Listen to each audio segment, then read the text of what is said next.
आसतु आम मैंने प्रार्थना करिया। दयालु स्वर्गीय पिता तोले धन्यवाद दौचु प्रिय प्रभु पुनर्बार आम को रात्र मध्य बंचई तुम से समस्त प्रकार सुरक्षा और शांति आशीर्वाद मध्य पुनर्बार आज सकाळे प्रभु आम को पदार्पण करने तुम वाक्य द्वारा फिडिंग हेवा निमंते प्रभु आशीर्वाद कल धन्यवाद दूँ कोटि कोटि प्रणाम करुच्ची प्रिय प्रभु कारण तुम्हें समस्त प्रकार सहायता एवं शांति सुस्थता सुरक्षा ज्ञान एवं बुद्धि सब प्रकार एक्सीडेंट रु मुक्ति प्रत्येक विषय रे आशीर्वाद कल धन्यवाद दूँ प्रिय प्रभु एवं तुम वाक्य को आम जीवु आम समस्त को तुम्हें बुझापी आशीर्वाद दियो प्रभु ये आम धन्यवाद ये समस्त प्रार्थना केवल प्रभु जीशु नाम मांगिलु आमेन। प्रिय बंधुगण आमने आज आम देखिया प्रथम थेसलोनिके तार 5 अध्याय लेखा अछि प्रभु को आगमन दिन तार विषय होछि आज विषय आम देखिबा जे प्रभु को आगमन दिन 5 अध्याय प्रथम थेसलोनिके 5 अध्याय तार 1 रु 5 पद पर्यंत आमाने पढ़िबा आमाने एका संगरे आमे प्रभुंकर वाक्य को देखिबा प्रथम थेसलोनिके 5 अध्याय 1 रु 5 किंतु हे भाई माने काल और निर्दिष्ट समय संबंध रे तुम्भमानक निकट को किछि लेखिबार आवश्यक नाही कारण रात्रि रे चोर आसिला परी प्रभुंक दिन जे आसीबो या तुम माने उत्तम रूपे जानो जेतेबेले लोके शांति और निरापदा बोली कहउथिबे सेतेबेले गर्भवतीर प्रसव वेदना तुल्य हठात सेमानकर विनाश उपस्थित हेबो आउ सेमाने कौनसी प्रकार रक्षा पाइबे नहीं कि भाई माने तुम्हें माने अंधकार रे नाहो जे से दिन चोर परि अनपेक्षित भाव रे तुम्भ मानक निकट उपस्थित हेबो कारण तुम्हें माने समस्ते आलोक दिवसर संतान आमे माने रात्रि कि अंधकार संतान नो आसंतु आम माने गोटे गीत बोलिया प्रभुंकर गोटे ओडिया गीत बोली आमे ताहांकर उपासना करिया आसंतु आम माने मिलित भाव रे गोटे प्रभुंकर गीत बोली ताहांकर गौरव करिवा आज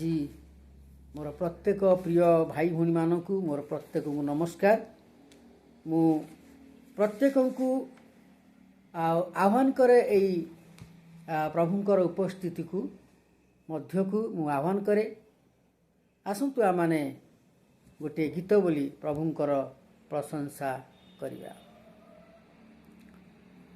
अनादि ईश्वर दयार सागर पालक सदा मोर अनादि ईश्वर दयार सागर पालक सदा मोर अभाव मोहर करिबे से दूर कि हेतु हे बिमु चिंतारे कातर अनादीश्वर दयार सागर पालक सदा मोर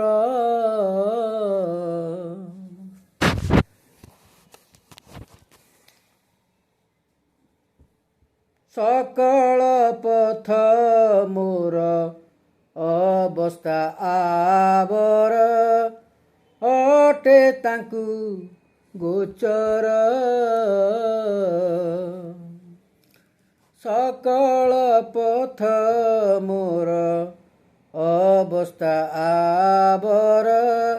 अटे ताकू गोचर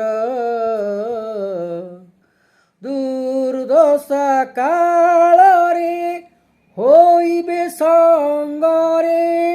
नासिबे मनरु आपदर डर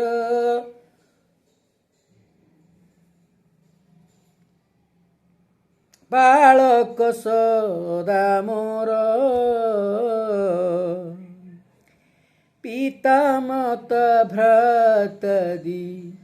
जेतेक स्वजाति छाड़िले नाही रीति रखिबे आवरी स्वबाहु विस्तारी न करिबे मोते छामुरु अंतर बालक सदा मोर अनादि ईश्वर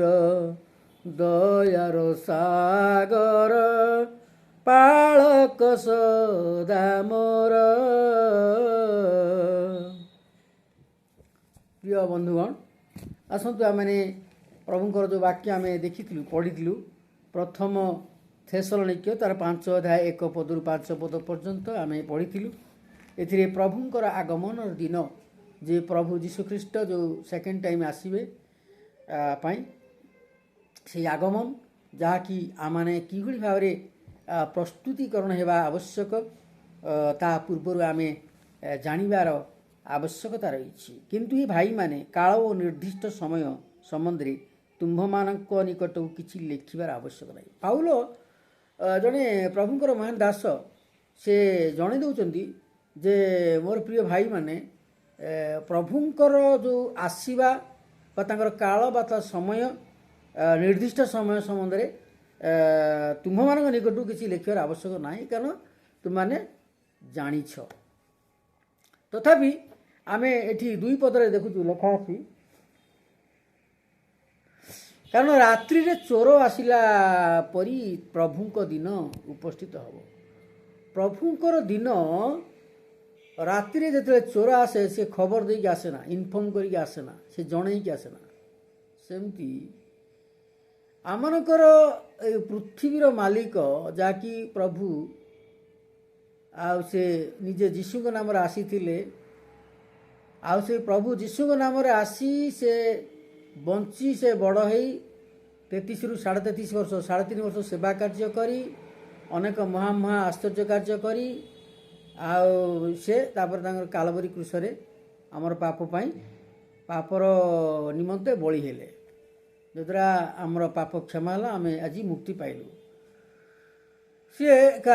समाधि क्रूसरे मरले तापर समाधि पाइले समाधिर 3 दिन पर से पुणी प्रभु जीशु उठिकी से उठिले आहरी पुणी बंचिकी से रहीकि लोक मान संगे रहिले खाइले पीले रहिले लोक मान संगे जीवन यापन कले पुणी से 40 दिन पर से अनेक लोक मान देखा देले तापर से ऊपर को गले तेरे प्रभु जीशुख्रीष्ट ऊपर को से पुणी स्वर्गारोहण कले से पुनर्बार आम्भ मानक पई से आसीबे से जाइछन्ति आम मानक वाक्य लिखा अछि से कहले मु जाउची तम मानक पई स्थान प्रस्तुत करी से पुणी जाइछन्ति आम पई स्थान प्रस्तुत करछन्ति आमे आमर कर्तव्य रही जे से कहले जे मु पुनर्बार आसीबी जाउ स्थान पर पुनर्बार आसीबी तेणु से तांकर द्वितीय आगमन जो हम द्वितीय थर आसवे सी आम्भ मान जीवन को आम किभली भाव प्रस्तुतिकरण करी रखार आवश्यकता रही से प्रभु जीशुख्रीष्ट को आम साक्षात करने पूर्वर आमर जीवन को किभली भाव आम प्रस्तुतिकरण करवा एटी लेखा अच्छी 2 पद कारण रात्रि रे चोर आसिला परी प्रभुंक दिन आसीबो तेबे आमाने जेते बेले प्रभु जीशु आसंतु ना कहीं आमे सदा सर्वदा ଖ୍ରୀଷ୍ଟଙ୍କ ସହଭାଗିତାରେ ତାଙ୍କର ବାକ୍ୟର ସହଭାଗିତାରେ ଜୀବନଯାପନ କରି ଆମମାନେ ପ୍ରସ୍ତୁତି ହେଇ ତାଙ୍କର ରାସ୍ତାରେ ଚାଲି ତାଙ୍କ ଆଜ୍ଞାକାରୀ ହେଇ ଆଜ୍ଞା ପାଳନ କରି ପ୍ରସ୍ତୁତିକରଣ ହେଇ ଆମେ ରହିଥିବାର ଆବଶ୍ୟକତା ରହିଛି। 3 ପଦରେ ଯେତେବେଳେ ଲୋକେ ଶାନ୍ତି ଓ ନିରାପଦା ବୋଲି କହୁଥିବେ ସେତେବେଳେ ଗର୍ଭବତୀର ପ୍ରସବ ବେଦନା ତୁଲ୍ୟ ହଠାତ୍ ସେମାନଙ୍କ ବିନାଶ ଉପସ୍ଥିତ ହେବ ଆଉ ସେମାନେ କୌଣସି ପ୍ରକାର ରକ୍ଷା ପାଇବେ ନାହିଁ। ତେବେ ଲୋକମାନେ ସେତେବେଳେ କହୁଥିବେ ବହୁତ ଖୁବ୍ ଆମେ ଶାନ୍ତିରେ ଅଛୁ, ଖୁବ୍ ଖାଇ ପିଇ ଶାନ୍ତିରେ ଅଛୁ, ଆଉ ଖୁବ୍ ନିରାପଦରେ ଅଛୁ, ଆଉ ଆମମାନଙ୍କର କିଛି ଅସୁବିଧା ହେଉନି। ଆଉ ଅନେକ ଲୋକମାନେ ସେମାନେ ମଦ ମାଂସ ଖାଇ ଗଡ଼ୁଥିବେ ଆଉ ମଉଜ ମଜଲିସ୍ କରୁଥିବେ। ସେତେବେଳେ ଆଉ ପ୍ରଭୁ ଯୀଶୁଖ୍ରୀଷ୍ଟ ହଠାତ୍ ଚୋରଙ୍କ ଭଳି ଆସିବେ ଆଉ ସେମାନଙ୍କର ବିନାଶ ହଠାତ୍ ଉପସ୍ଥିତ ହେବ। ଯେଉଁମାନେ ମନେ କରୁନଥିବେ ହଁ ଯୀଶୁ ଆସିବେ କି ନ ଆସିବେ, ଆସିବେ ତ ଆଉ କ'ଣ, ଆମେ ଚାଲ ମଦ ମାଂସ ଖାଇ ଆମେ ଗଡ଼ିବା। ପ୍ରଭୁ ଏଇଟା ଚାହାନ୍ତି ନାହିଁ। ଆମେ ଯଦି କୌଣସି ମୋର ପ୍ରିୟ ବନ୍ଧୁଗଣ ମାନଙ୍କ ମଧ୍ୟରେ ବା ମାନଙ୍କର ଭାରତରେ ହେଉ ବା ପୃଥିବୀ ମଧ୍ୟରେ ହେଉ ଯଦି ଚିନ୍ତା କରୁଥିବା ଆସୁ ଆମେ ମଦ ମାଂସ ଖାଇ ଗଡ଼ିବା, ପ୍ରଭୁଙ୍କର ଆସିବାର ବିଳମ୍ବ ଅଛି, ତାହେଲେ ଆମେ ମଧ୍ୟ ରକ୍ଷା ପାଇପାରିବା ନାହିଁ। ତେବେ ଯେଉଁମାନେ ଆଜି ଅନେକ ଏବେ ବି ମଧ୍ୟ ଏହି ସମୟ ଗୁଡ଼ିକରେ ମଧ୍ୟ ଲୋକମାନେ ଅଛନ୍ତି ମଦ ମାଂସ ଖାଇ ଗଡ଼ୁଛନ୍ତି ଆଉ ସେମାନେ ପରମେଶ୍ୱରକୁ ଭୁଲି ଯାଇଛନ୍ତି, ଯଦ୍ୱାରା ପ୍ରଭୁ ହଠାତ୍ ଉପସ୍ଥିତ ଯେତେବେଳେ ହେବେ, ଲେଖା ଅଛି ସେତେବେଳେ ଗର୍ଭବତୀର ପ୍ରସବ ବେଦନା ତୁଲ୍ୟ ହଠାତ୍ ସେମାନଙ୍କ ଉପରେ ବିନାଶ ଉପସ୍ଥିତ ହେବେ ଓ ସେମାନେ ରକ୍ଷା ପାଇପାରିବେ ନାହିଁ। ତେବେ ଆମକୁ ବିଶେଷ କରି ପ୍ରତ୍ୟେକ ମୋର ବିଶ୍ୱାସୀ ପରିବାର ଗୁଡ଼ିକୁ ଆମମାନଙ୍କୁ କୁହାଯାଇଛି ଆମମାନେ ପ୍ରଭୁ ଯୀଶୁଖ୍ରୀଷ୍ଟ ଆସିବା ପୂର୍ବରୁ ଆମେ ପ୍ରଭୁଙ୍କର ବାକ୍ୟ ସହିତ ଲାଗି ରହି